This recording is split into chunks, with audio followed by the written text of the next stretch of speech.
Alors, les raisons de la colère, vous venez d'en donner plusieurs. Prix de vente des produits trop bas, on est bien d'accord. Charges trop lourdes, réduction de l'usage des pesticides, les normes environnementales, je vais y revenir dans un instant. La concurrence étrangère, évidemment. La paperasserie de plus en plus contraignante pour un agriculteur.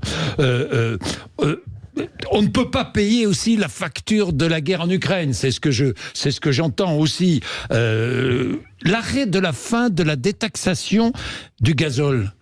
Faut-il détaxer le gazole? Vous avez revenir là-dessus? Vous pouvez pas avoir un gasoil agricole dont le prix a augmenté de plus de 50% et en même temps dire je vais en plus le taxer davantage. Enfin, c'est du n'importe quoi. Donc, faut revenir à la détaxation. Évidemment, tant que on a un gasoil dont le prix explose de cette manière-là, et on les a pas pour l'instant les tracteurs électriques, hein. D'accord. Donc, tant qu'on n'a pas ça comme, il faut détaxer. C'est-à-dire que déjà une série de contraintes de marché que le gouvernement s'applique pas à desserrer.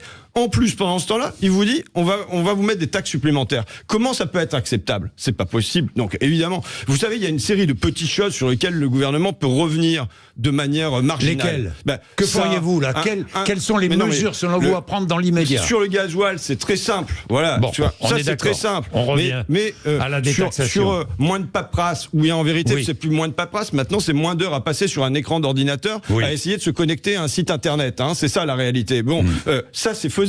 Mais ça ne résoudra pas la grande question qui est derrière ça, qui est à la fois la question des prix, que les gens vivent de leur travail. Ça, c'est la première chose. Et je dirais qu'à cette crise matérielle de l'agriculture s'ajoute une crise spirituelle de l'agriculture.